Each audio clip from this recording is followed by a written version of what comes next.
Hello friend, फिल्पोटी classes में आपका स्वागत है। यह वीडियो टेस्ट योर सेल्फ का पार्ट 11 है। इसके पहले 10 टेस्ट सीरीज ऑलरेडी अपलोड किया जा चुका है। अगर आपने वो वीडियो नहीं देखे तो जाकर देख ले। तो चलिए टेस्ट की शुरुआत पहले प्रश्न के साथ करते हैं। मुगल चित्रकारी किनके शासन काल में पराकाष्ठा पर थी? मुगल चित्रकारी किसके शासन काल में पराकाष्ठा पर थी? तो ये जहांगीर के शासन काल में, ऑप्शन बी। नेक्स्ट, अंग्रेज़ों ने अपना पहली फैक्ट्री कब स्थापित की? अंग्रेज़ों ने अपनी पहली फैक्ट्री कब स्थापित की? तो वर्ष 1608 में, ऑप्शन सी। मराठा राज्य का दूसरा संस्थापक कौन था? मराठा राज्य का दूसरा संस्थापक बालाजी विश्वनाथ थे, ऑप्शन ए। नादिर शाह किनके शासन काल में भारत पर आक्रमण किया था? नादिर शाह किसके शासन काल में भारत पर आक्रमण किया था? तो ये मोहम्मद शाह के, ऑप्शन डी सही जवाब होगा, मोहम्मद शाह। नेक्स्ट, मुगल सम्राटों में सबसे लंबा शासन किनका था? मुगल सम्राटों में सबसे लंबा शासन अकबर का था, ऑप्शन सी। भारत में आधुनिक शिक्षा प्रणाली की नींव किनके अनुशंसा पर पड़ी? भारत में आधुनिक शिक्षा प्रणाली की नींव किनके अनुशंसा पर पड़ी? तो ये लॉर्ड मैकाले, ऑप्शन ए सही जवाब होगा, लॉर्ड मैकाले। ऑपरेशन फ्लड के सूत्रधार कौन थे? ऑपरेशन फ्लड के सूत्रधार कौन थे? Doctor Verghese Kurien, option D सही जवाब होगा, डॉक्टर वर्गीज कुरियन। भारतीय मानक ब्यूरो का मुख्यालय कहाँ है? भारतीय मानक ब्यूरो का मुख्यालय नई दिल्ली में, ऑप्शन ए। तीसरी तथा चौथी योजना के मध्य कितने वर्ष का योजना अवकाश रहा? तीसरी और चौथी योजना के मध्य कितने वर्ष का योजना अवकाश रहा? तो ये 3 वर्ष का, ऑप्शन सी। कर्क रेखा किस राज्य से होकर नहीं गुजरती है? कर्क रेखा भारत के किस राज्य से होकर नहीं गुजरती है? तो ये आंध्र प्रदेश से होकर नहीं गुजरती है, ऑप्शन डी। भारत की सबसे लंबी स्थलीय सीमा किसके साथ है? भारत की सबसे लंबी स्थलीय सीमा बांग्लादेश के साथ है, ऑप्शन डी। समुद्र पर भारत का किस सबसे निकट पड़ोसी देश कौन सा है? समुद्र पर भारत का सबसे निकटतम पड़ोसी देश कौन सा है? ये श्रीलंका है, ऑप्शन ए। हिमालय की औसत ऊंचाई लगभग कितनी है?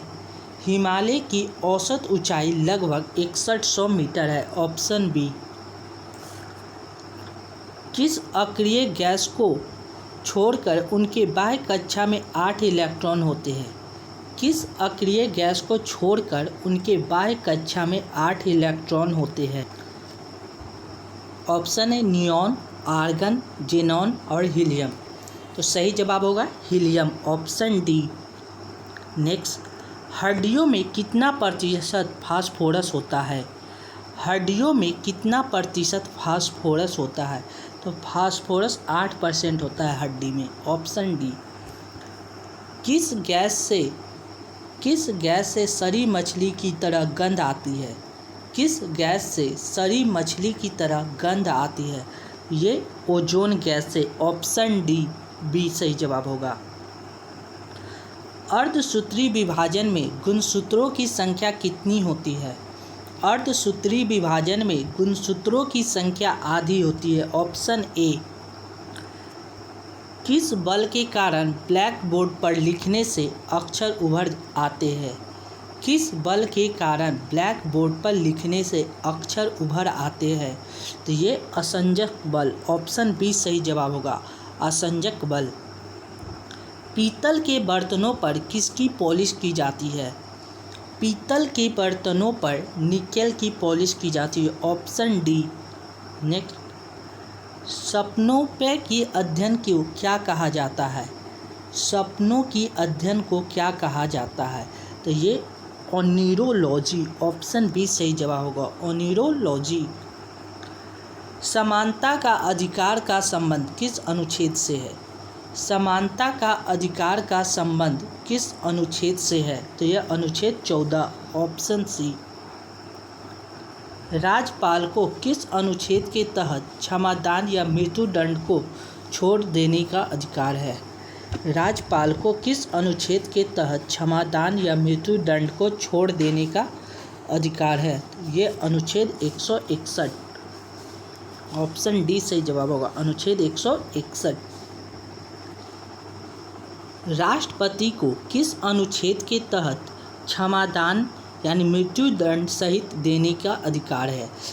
मृत्यु दंड यानी क्षमादान करने का राष्ट्रपति को किस अनुच्छेद में है? तो अनुच्छेद 72। और राज्यपाल का बात किया जाए तो अनुच्छेद 161। संविधान के किस भाग में संविधान संशोधन प्रक्रिया का वर्णन है? संविधान के किस भाग में संविधान संशोधन प्रक्रिया का वर्णन है? तो यह है भाग 20 में, ऑप्शन सी। संचित निधि का संबंध किस अनुच्छेद से है? संचित निधि का संबंध अनुच्छेद 266(1) से है, ऑप्शन ए। लोक लेखा निधि का संबंध किस अनुच्छेद से है? लोक लेखा निधि का संबंध अनुच्छेद 266 सबसेक्शन 1 से है। आकस्मिक निधि का संबंध किस अनुच्छेद से है? आकस्मिक निधि का संबंध किस अनुच्छेद से है? आकस्मिक निधि का संबंध किस अनुच्छेद से है? तो अनुच्छेद 267, ऑप्शन सी 267। इंटरपोल का मुख्यालय कहाँ है?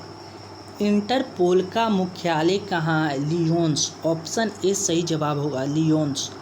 विश्व स्वास्थ्य संगठन की एकमात्र महिला अध्यक्ष कौन है? विश्व स्वास्थ्य संगठन की एकमात्र महिला अध्यक्ष कौन है? यह है doctor Sushila Nayar, option B doctor Sushila Nayar. Bharat Bharati के लेखक कौन है? भारत भारती के लेखक कौन है? तो यह Maithili Sharan Gupt, option D. Budapest किस नदी के तट पर बसा है? बुडापेस्ट किस नदी के तट पर बसा है? तो यह है डेन्यूब, ऑप्शन सी। नोबेल पुरस्कार कुल कितने क्षेत्र में दिए जाते हैं? नोबेल पुरस्कार कुल कितने क्षेत्रों में दिए जाते हैं? तो नोबेल पुरस्कार 6 क्षेत्र में दिए जाते हैं, ऑप्शन बी 6। मलयालम किस राज्य की राजभाषा है? मलयालम किस राज्य की राजभाषा है? तो केरल की, ऑप्शन ए। तीसरे अंपायर नियम के प्रथम शिकार बल्लेबाज कौन है? तीसरे अंपायर नियम के प्रथम शिकार बल्लेबाज कौन है? तो यह है सचिन तेंदुलकर, ऑप्शन सी। अयोध्या का मंदिर किस नदी के तट पर स्थित है? अयोध्या का मंदिर किस नदी के तट पर स्थित है? तो यह सरयू, ऑप्शन डी। भारत रत्न पुरस्कार देने की शुरुआत किस वर्ष की गई? भारत रत्न पुरस्कार देने की शुरुआत वर्ष 1954 में की गई, ऑप्शन बी। नीरू स्वामी पिल्लई का संबंध किस से है? नीरू स्वामी पिल्लई का संबंध नदर्शरम से है, ऑप्शन सी। नंदा देवी पर्वत किस राज्य में स्थित है? नंदा देवी पर्वत किस राज्य में स्थित है? तो यह है उत्तराखंड। दिल्ली किस नदी के किनारे बसा है? दिल्ली किस नदी के किनारे बसा है? तो यह है यमुना नदी, ऑप्शन सी। कटक किस नदी के किनारे बसा है? कटक किस नदी के किनारे बसा है? तो महानदी के किनारे कटक बसा है। Thank you for watching this video. अगर आपने कितने प्रश्न सॉल्व किए वो कमेंट बॉक्स में लिखिए, साथ ही वीडियो को शेयर करें। Thank you once again.